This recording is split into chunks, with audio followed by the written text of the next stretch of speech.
लोकसभा चुनाव के दूसरे चरण का मतदान जारी। देश भर की 88 सीटों पर हो रही वोटिंग। एमपी में अब तक 47, यूपी में 45, छत्तीसगढ़ में 63% के लगभग मतदान।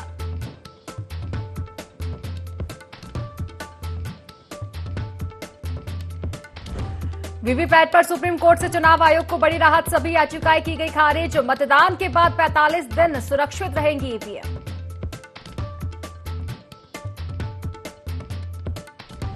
गुना में गरजू अमित शाह बोले, धार्मिक तुष्टीकरण में देश को बात रही कांग्रेस, सत्ता के लिए दी राष्ट्रहित को तिलांजलि।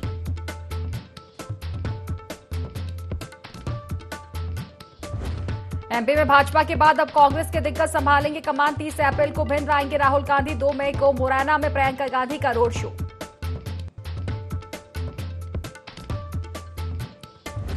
रायपुर में पूर्व विधायक देवती कर्मा के बंगले पर चली गोली। सुरक्षा में तैनात आरक्षक की मौत। एक्सीडेंटल फायरिंग की आशंका।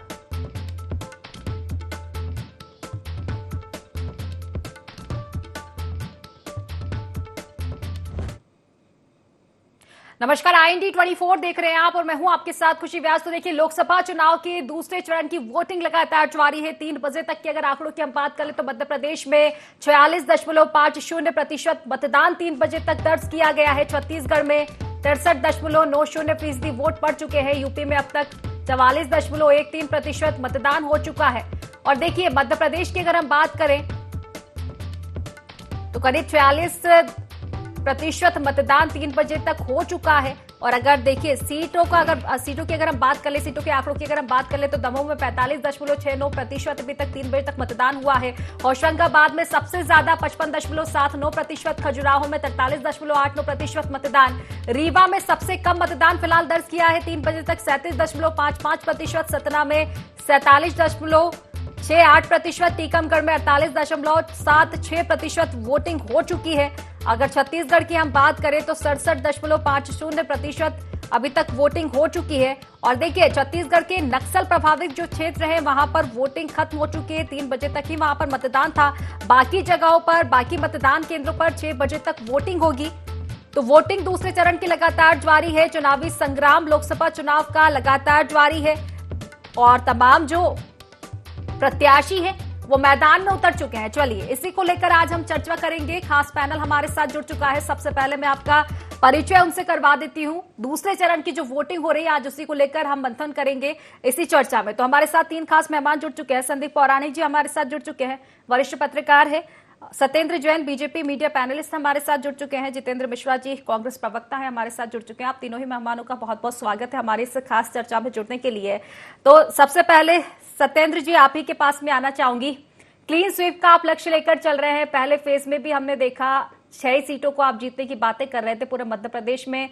जो 1 सीट आपसे छूट गई थी छिंदवाड़ा, इस बार उस पर भी आप दमखम भरते हुए नजर आ रहे हैं। इन 6 सीटों की हम बात कर लें, क्या कुछ आपको लग रहा है? क्लीन स्वीप का लक्ष्य तो आप लेकर चल रहे हैं, लेकिन आधार क्या कुछ मान लें? आधार सबसे बड़ा आधार है भगवान रूपी जनता। हमने जो जनता के कल्याण के जो कार्य किए हैं, या नेशन फर्स्ट हमारी पॉलिसी, राष्ट्र प्रथम, पार्टी नेक्स्ट और सेल्फ लास्ट, जो हमारी पॉलिसी है, उस नीति को हमने वस्तुतः अंगीकार किया और उसको अनुसरण में इम्प्लीमेंट किया। एक देश, एक विधान, एक संविधान और एक निशान कश्मीर के अंदर भी लागू कराया। धारा 370 को एब्रोगेट किया। तो ऐसी ही आधार है। और जो मैंने कहा भगवान रूपी जनता आधार है। आज आपके चैनल के माध्यम से भी आग्रह करूंगा कि समस्त जहां देशवासियों में जहां वोटिंग हो रही है, सब अपने घर से अभी निकले, तो आपके दर्शकों को, और वो जाकर के मतदान में भाग लें। आपका मताधिकार है, जो आपका अधिकार है, आप प्रयोग करिए। और आपके एक वोट के कारण ही धारा 370 हटी है। आपके एक वोट के कारण ही आज भारत 5 सबसे खराब अर्थव्यवस्थाओं में हुआ करता था दुनिया की। आज विश्व की सबसे टॉप 5 आर्थिक शक्ति में भारत है आज देशों में। बहुत जल्दी तीसरा भी होगा। और आपके एक वोट के कारण ही जो 4 करोड़ से ज्यादा घर बने हुए हैं, जो 10 साल में हमने जो रोड नेशनल हाईवे बना दिए, डबल कर दिए। हवाई अड्डे 64-65 हुआ करते थे, 150 हो गए। 64 साल में 64 हवाई अड्डे थे, आज 150 हवाई अड्डे हो गए देश भर में। और 11 करोड़ से ज्यादा उज्ज्वला के 11 करोड़ जो है लगभग उज्ज्वला कनेक्शन है। 13 करोड़ शौचालय है। 50 करोड़ से ज्यादा बैंक अकाउंट है। 41 करोड़ से ज्यादा मुद्रा लोन है। ये सारे दिए हुए हैं। तो जिसके कारण से आज भारत की जो जनता की सेवा हो रही है, 80 करोड़ से ज्यादा लोगों को अगले 5 साल तक भोजन भूखे पेट नहीं रहना होगा। हमने लगभग 60 करोड़ लोगों के लिए आयुष्मान कार्ड, 5 लाख रुपए तक का निःशुल्क इलाज की व्यवस्था की है। तो ऐसे अनेक कार्य जो है वो आभार है इसका। और वही भगवान रूपी जनता। कांग्रेस तो देखिए, जो वोट भाजपा को वोट देते हैं उन सबको राक्षस कहती है। कांग्रेस में राष्ट्रीय नेता है रणदीप सिंह सुरजेवाला जी, वो कहते हैं जो लोग भी भारत में भाजपा को वोट देते हैं वो सभी राक्षस हैं। तो अब जो, और प्रियंका गांधी जी मध्य प्रदेश आती हैं तो कहती हैं कि आप 4 बार आप लोग अंधे हो गए हो क्या, मध्य प्रदेश की जनता अंधी हो गई है, तो 4 बार भाजपा को जिताई है। जनता को बुरा लगा, उन्होंने कहा कि आंख फोड़ने वाली बात कर रही है। तो जनता को बुरा लगा तो उन्होंने 5वीं बार विधानसभा में भरपूर आशीर्वाद दिया, 163 सीटें दे दी, 71% के आसपास सीटें दे दी विधानसभा की। तो ये भगवान रूपी जनता ही तय करती है। और निसंदेह हमें पूर्ण विश्वास है, जो अब 2014 का लोकसभा चुनाव था, उस लोकसभा चुनाव में हमें 27 सीटों पर जनता ने प्रचंड आशीर्वाद दिया। 2019 के लोकसभा चुनाव में हमें 28 लोकसभा सीट पर प्रचंड आशीर्वाद दिया। और 2029 में हमें 2024 में हमें निसंदेह 29 की 29 लोकसभा सीटें मिलेंगी। और मत प्रतिशत भी देखिए आप, हमारा 2014 में लगभग 55% के आसपास का वोट मिला था। जब 2019 का चुनाव आया तो हमें लगभग 60% का वोट शेयर मिला। इस बार में निसंदेह भगवान रूपी जनता के जो हम काम करते जा रहे हैं उसके कारण से यह जनता हमें लगभग 75% का मत प्रतिशत देगी। हमारी पार्टी का तो 51% से अधिक का लक्ष्य रहता है, लेकिन मेरा व्यक्तिगत आकलन ये कहता है कि जितेंद्र जी देखिए, भाजपा की अगर हम बात कर ले पूरी तरह से आश्वस्त नजर आ रही है, क्लीन स्वीप का लक्ष्य लेकर चल रही है। फिलहाल 6 सीटों की समीकरण की बात कर ले, नहीं लगता कि मुश्किलें बढ़ रही है? निश्चित तौर पर मतदान का प्रतिशत जो है ये कम प्रतिशत होना लोकतंत्र के लिए खतरे का निशान है। मैं आपके चैनल के माध्यम से देश के मतदाताओं से अपील करूंगा कि अपने घरों से निकले, मतदान में भाग लें, क्योंकि ये आपका वोट आपकी सरकार तय करेगा। ये तय करेगा कि इस बढ़ती हुई महंगाई से अगर निजात लेना है तो निश्चित तौर पर आपको वोट डालना पड़ेगा। ये तय करेगा कि आपको रोजगार के साधन उपलब्ध कराए जाए। यह तय करेगा आपका वोट। इस देश में 30 लाख पद खाली हैं, निश्चित तौर पर उनको भरने के लिए आपका वोट तय करेगा कि क्या होना चाहिए। मैं आपके माध्यम से इस देश की जनता से अपील करता हूं कि ज़्यादा से ज़्यादा मतदान में भाग लें। रहा सवाल भारतीय जनता पार्टी का, भारतीय जनता पार्टी ने भी, आपने देखा, मुझे बताया कि 2014 में भी सरकार बनाई थी, 2019 में भी बहुमत मिला था। 370 वोट बढ़ाने का इस बार लक्ष्य भारतीय जनता पार्टी ने प्रत्येक बूथ पर तय किया था। खुशी आपने देखा था 10% छिंदवाड़ा में कम वोटिंग हुआ, सीधी में 15% कम हुआ, जबलपुर में 9.5%, शहडोल में 12 और बालाघाट और मंडला की बात करें तो वहाँ 5% के करीब वोट कम हुआ है। इसका मतलब आप वोट नहीं बढ़ा पाए। इसका मतलब जो आपने तय किया था कि हम 370 वोट बढ़ाएंगे वो नहीं बढ़ा है। तो उसके पीछे कारण है, उसके पीछे कारण है कि सरकार की विश्वसनीयता संकट पर खड़ी हो गई है। उन्होंने कहा था कि 2 करोड़ लोगों को रोजगार देंगे। आज उनसे जब सवाल कर रहे हैं लोग तो उनके पास कोई जवाब नहीं है। 20 करोड़ लोगों पर आप ये तो बता दीजिए कि क्यों नहीं दे पाए। आपने कहा था बहुत हुई महंगाई की मार, अब की बार मोदी सरकार, जनता फिर सवाल पूछने के लिए खड़ी है कि महंगाई का स्तर क्या है। आपको मैं देख रहा था तो मुझे बड़ा आश्चर्य हुआ कि 33 रुपए का दूध 66 रुपए किलो हो गया। 64 रुपए की दाल जो हमारी कांग्रेस की सरकार में हुआ करती थी 200 रुपए किलो पहुंचा दिया आपने। 60 रुपए का डीजल, 100 रुपए और 65 रुपए का पेट्रोल आपने 110 रुपए में बिकवा दिया। क्या यही वादा आपने देश से किया था? क्या देश ने सरकार इसीलिए आपकी बनाई थी कि यह संकट झेल सके? आज जब सवाल करते हैं तो कहते हैं ये वर्तमान के फैसले कड़े भविष्य को सुधारेंगे। 2047 की बात करने लगे आप। 2014 के बाद 2019 में पूरे नहीं किए, 2019 के बाद 24 में बात नहीं कर रहे आप। अब आप 247 का लेकर के आ गए। इस देश में अमेरिका और यूरोप से तुलना करने वाली भारतीय जनता पार्टी की सरकार अब नेपाल और बांग्लादेश के बराबर हंगर इंडेक्स में खड़ी हो गई आकर के। ये आंकड़े आ रही है, हम नहीं कह रहे, ये आपके लोग कह रहे हैं और सवाल प्रधानमंत्री पर उठ रहा है। उन्होंने कहा था कि सीमाओं की सुरक्षा के लिए काम करेंगे। चाइना से आंखों में लाल आंख करके बात करने की बात की थी। आज भारतीय जनता पार्टी का सांसद सुब्रमण्यम स्वामी इस बात को कह रहा है कि चाइना 1000 वर्ग किलोमीटर में अंदर आ गया और आप उसको झूठ बोल रहे हैं। ना कोई आया है ना कोई गया। देश की जनता इन सवालों को लेकर खड़ी है। खुशी, मुझे लगता है इसको देखकर वोट कर रही है। चलिए ठीक है, प्रतिक्रिया ले लेती हूँ। सत्येंद्र जी जवाब दीजिए इसका। देखिए, अगर निश्चित तौर पर जिस तरह से फर्स्ट फेज में हमने देखा वोटिंग परसेंटेज कम हुआ है, बीजेपी की अगर हम बात कर ले, आपका तो लक्ष्य यही था कि वोटिंग परसेंटेज इस बार बढ़े, लेकिन ये तो पहले से भी कम निकला ना। तो आखिर कमी कहां पे रह गई आपके टारगेट में? नहीं खुशी जी, कमी कुछ नहीं रही है। जितना भी वोट प्रतिशत हुआ है उसमें भाजपा का योगदान है। कांग्रेस और विपक्षी दल तो सोते रहे हैं। हाँ, लेकिन ये चिंता की बात है कि और बढ़ना चाहिए। और देखिए, मत प्रतिशत हमने जो बात कही है वो 4 जून को सिद्ध होगी। अगर 4 जून को हर बूथ पर 370 से ज्यादा वोट ना मिले, अगर हमें 29 की 29 लोकसभा सीट पे भगवान रूपी जनता नहीं विजय देती है, तब ये बात आती है।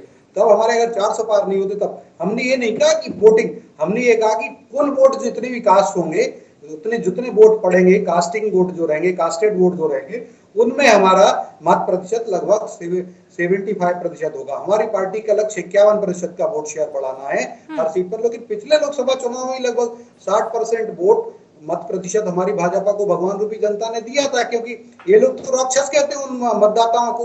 मतदाता का अधिकार होता है, संवैधानिक अधिकार है उनका, फंडामेंटल राइट है वोटिंग का, वो कास्ट करना। लेकिन ये कहते हैं कि जो भाजपा को वोट देते हैं वो सब राक्षस है, भारत की जनता को ही राक्षस बताते हैं। तो हमने वो बात कही है, लेकिन हम चाहते हैं, हम लोग सभी संकल्पित हैं और इसको चुनाव आयोग को विश्लेषण करना पड़ेगा। समस्त राजनीतिक दलों की बात है कि समस्त राजनीतिक दल भी अपनी अपनी आहुति दें कि ज्यादा से ज्यादा वोट शेयर बढ़े, मत प्रतिशत बढ़े। अब देखिए, खजुराहो में अभी कहते हैं हथियार खुद डाल देते हैं, घुटने पे खुद टेक लेते हैं और आत्मसमर्पण खुद कर देते हैं, रण छोड़दास खुद बन जाते हैं। खजुराहो में इनका नाम हम बात कर रहे हैं, काफी कम आंका गया है जिस तरह से आपका लक्ष्य था, ठीक है, लेकिन पहले से भी कम वोटिंग परसेंटेज।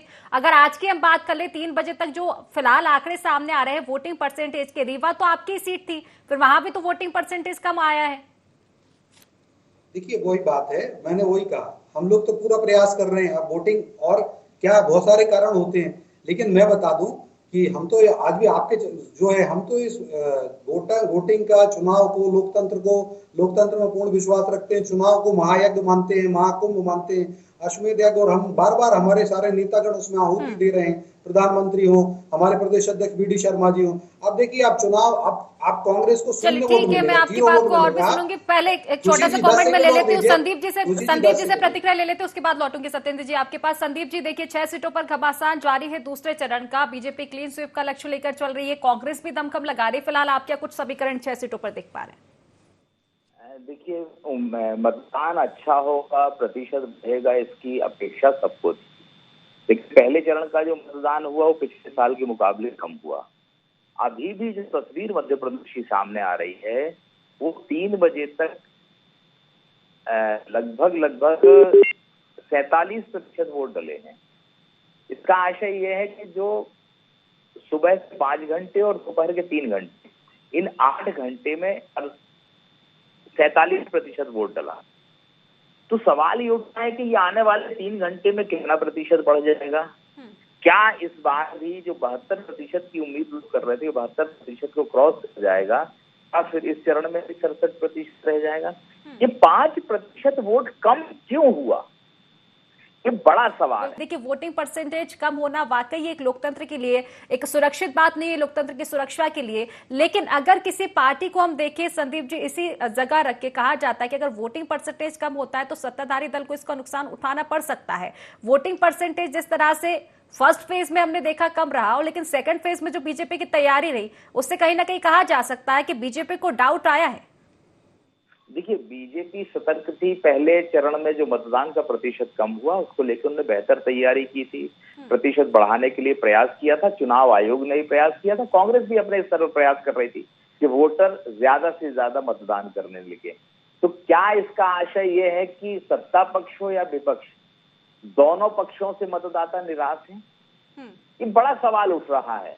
वो मैं कह रहा हूँ, सत्ता पक्ष और विपक्ष की हम कोई भी बात कर सकते हैं, लेकिन सवाल ये उठ रहा है कि मतदाता जो नहीं निकला है, क्या वो सत्ता से नाराज है या उसको विपक्ष से भी कोई उम्मीद नहीं दिख रही है? ये परिस्थितियां बड़ी चिंताजनक है। मुझे लगता है कि आने वाले समय में वास्तविकता भी सामने आई कि मतदाता इतना प्रतिशत में बाहर निकला क्यों नहीं। राजनीतिक दलों की चिंता तो होगी ही। ये लोकतंत्र के लिए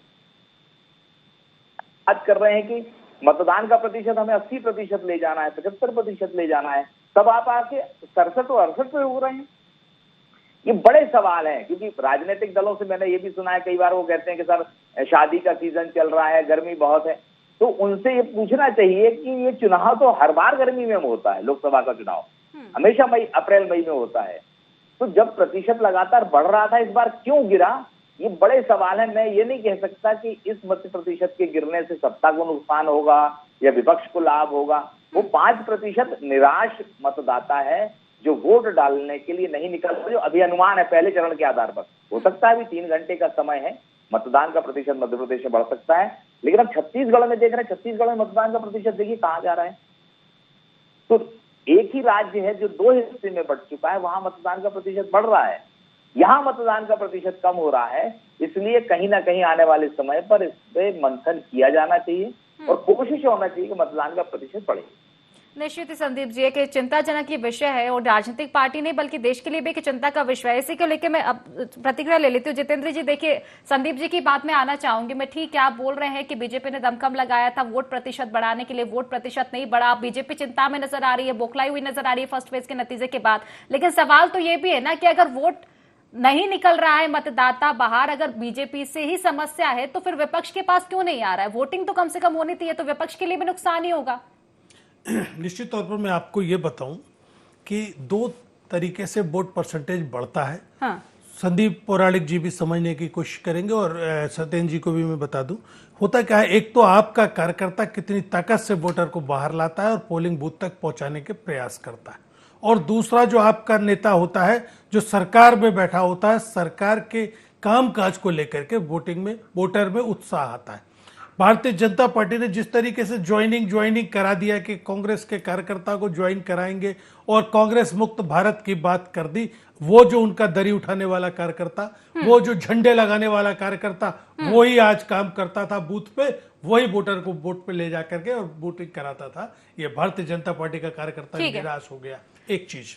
दूसरी चीज, प्रधानमंत्री से ये उम्मीद की जाती है कि वो जब मंच पर खड़े होंगे तो वो अपनी सरकार की उपलब्धियां बताएंगे। हिंदू मुस्लिम सनातन मुसलमान कब्रिस्तान करने वाला अगर इस तरीके का भाषण प्रधानमंत्री का होगा तो निश्चित तौर पर कहीं ना कहीं निराशा होगी। ठीक है, आपकी बात कंटिन्यू रखिएगा क्योंकि एक बड़ी अपडेट में अभी हमारे दर्शकों को देना चाहते हैं, उसके बाद फिर मैं चर्चा में लौटूंगी। तो देखिए, छत्तीसगढ़ में भी 3 लोकसभा सीटों पर मतदान जारी है। इस दौरान कवर्धा में पूर्व मुख्यमंत्री और विधानसभा अध्यक्ष डॉक्टर रमन सिंह भी मतदान करने पहुंचे हैं। इस दौरान स्टेट हेड निधि प्रसाद ने उनसे खास बातचीत की है, आइए आपको सुनवाते हैं। गांव की कॉन्स्टिट्यूएंसी सीट पर कवर्धा में इस वक्त हम मौजूद हैं और हमारे साथ डॉक्टर रमन सिंह जो है वो चर्चा के लिए सीधे जुड़ रहे हैं। सर, किस तरह का रुझान देख पा रहे हैं आप? मतदाता घर से निकल रहा है और खास तौर से अलग अलग बूथ से जो समाचार मिल रहा है, बहनें बहुत बड़ी संख्या में निकल रही हैं। महिलाओं की लाइन सबसे लंबी लगी है। ये शुभ संकेत है कि महिलाएं सबसे पहले मतदान के लिए निकल रही हैं और ये मातारी वंदन योजना या विष्णुदेव साय जी की योजना और माननीय नरेंद्र मोदी की योजना पे माता और बहनों का रुझान है कि ज्यादा से ज्यादा निकल रहे हैं। और निश्चित रूप से राजनांदगांव लोकसभा में भारतीय जनता पार्टी के प्रत्याशी संतोष पांडे जी आगे रहेंगे और 11 में 11 लोकसभा सीट पे भारतीय जनता पार्टी जीतेगी। सर, बहुत वीआईपी सीट माना जाता है। एक तरफ संतोष पांडे हैं जो पहले से सांसद रह चुके हैं, दूसरी तरफ प्रदेश के पूर्व मुख्यमंत्री है जो लगातार ये कह रहे हैं कि 5 साल जो उन्होंने काम किया है उस एवज में वो जीतेंगे और 11 की 11 सीटें लाएंगे। ऐसा है कि पूर्व मुख्यमंत्री पहले भी चुनाव लड़ चुके हैं राजनांदगांव में।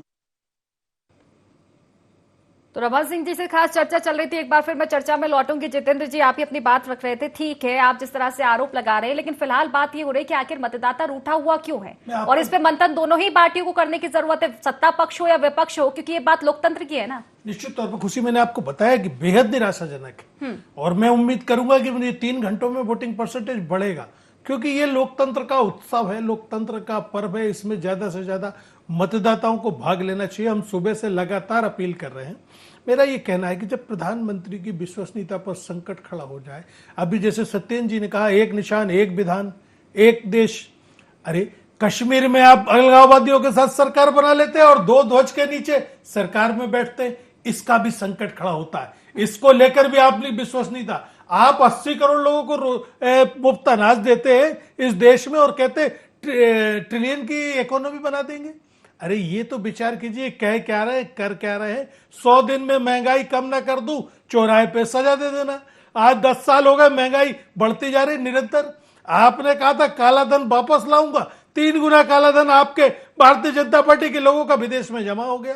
किसकी बात करेंगे ठीक है, आप? प्रतिक्रिया आपने देने स्वामीनाथन, मैं अपनी बात खत्म कर रहा हूं, स्वामीनाथन रिपोर्ट की बात कही थी किसान को आमदनी दुगनी करने की, आज किसान आत्महत्या करने पर मजबूर है। ये सारे कामों में आपकी कथनी करनी में अंतर दिख रहा है।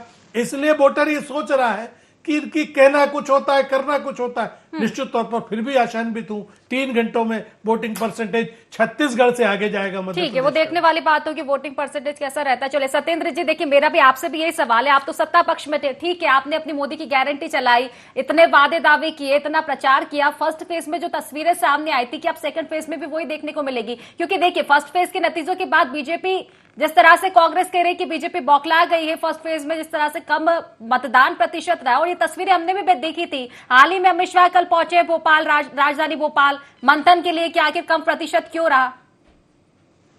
नहीं देखिए, मैं बताऊं, अमित शाह जी आते हैं तो हम सबको ऊर्जा मिलती है। आज उनकी 2 सभाएं थी, उनका विमान तो यहीं आता भोपाल में रुके हैं, वो अब आए हैं तो हम कार्यकर्ताओं से भी उन्होंने मिले, हमें उन्होंने विजय के मंत्र दिए, हमें ऊर्जा मिली। अब मैं बात करता हूं वरिष्ठ पत्र, उन्होंने जो बात कही, हेलो मेरी आवाज आ रही है? जी जी बोलिए, आ रही हाँ, है। उन्होंने जो बात कही उस बात में बहुत दम है कि क्यों मतदाता रूठा हुआ है या जो विपक्षी दलों से रोस्ट लग रहा है। क्योंकि देखिए इसलिए रोस्ट लग रहा है विपक्षी दलों से, अभी भी विधानसभा चुनाव हुई, 163 सीटों पर भारतीय जनता पार्टी, विपक्षी दलों से नहीं सत्येंद्र जी, दोनों ही दलों से तो रूठा हुआ होगा ना, इसलिए तो मतदाता घर से बाहर नहीं निकल रहा है। पूरी सुनिए तो बात, आप मेरी बात ठीक है, चलिए रखिए। एंटी इनकम्बेंसी और प्रो इनकम्बेंसी, आप समझिए बात को। वो जो कह रहे थे बहुत अच्छी बात कही उन्होंने, एंटी इनकम्बेंसी होती है तो निकल के आता मतदाता। अब प्रो इनकम्बेंसी है इस देश में, 2 बार लोकसभा में और 5 बार विधानसभा में कांग्रेस पराजित हुई है, प्रो इनकम्बेंसी है।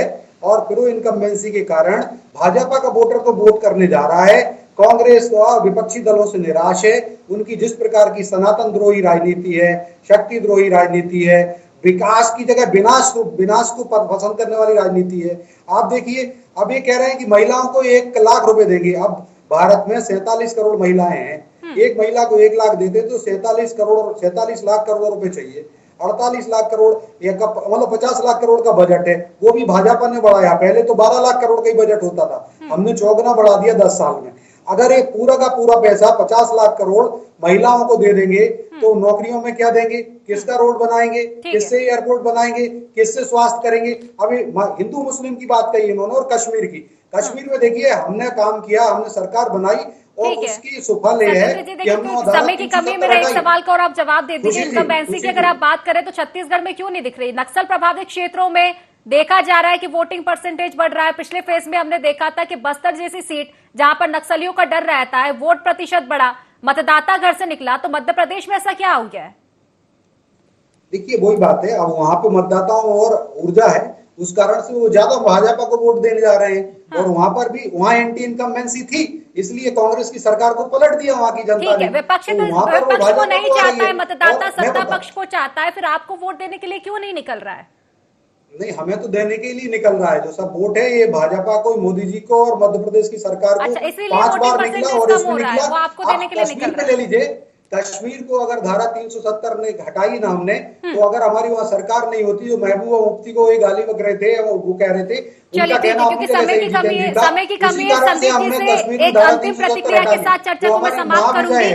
ठीक है सत्येंद्र जी, समय की कमी है। संदीप जी देखिए, पिछले फेज में जो कुछ तस्वीरें हमने देखी है, वोटिंग परसेंटेज कम रहा है, इसको लेकर जद्दोजहद। दूसरे चरण में हमने देखा था, कैसा देखा था, दोनों ही पार्टियों ने दम लगाया था। संदीप जी, इस बार क्या कुछ आप देख पा रहे हैं? 3 बजे तक जितना वोटिंग परसेंटेज आया है, क्या इस बार भी तस्वीरें वही रहेंगी या बदलेगी? जी संदीप जी, चरण में मतदान का प्रतिशत था उसके इर्द गिर्द ही रहेगा, क्योंकि हम पिछले 8 घंटे का जो ट्रेंड देख रहे हैं उसी के आधार पर हम 3 घंटे की बात कर सकते हैं।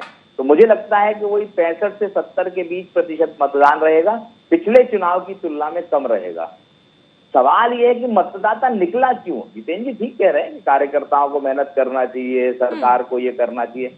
अल्टीमेटली उस मतदाता को आप पर भरोसा नहीं है, चाहे सत्ता पक्ष हो या विपक्ष हो। बिल्कुल सबको संदीप जी, वोट ये करने बात नहीं सही जाते। है कि अगर मतदाता रूठा हुआ है, घर से नहीं निकला है, तो उसमें किसी एक दल की हम नहीं कह सकते कि विपक्ष को नुकसान हो गया, सत्ता पक्ष को नुकसान होगा। अगर मतदाता को घर से निकालना है तो दोनों ही दलों की मेहनत रंग लाएगी। ये नहीं कह सकते कि किसी एक दल की वजह से मतदाता घर से नहीं निकल रहा है। चलिए, फिलहाल क्योंकि समय की कमी है इसलिए चर्चा को मैं यही समाप्त करूंगी। आप तीनों ही मेहमानों का बहुत बहुत शुक्रिया। तो देखिए, दूसरे चरण की वोटिंग लगातार जारी है।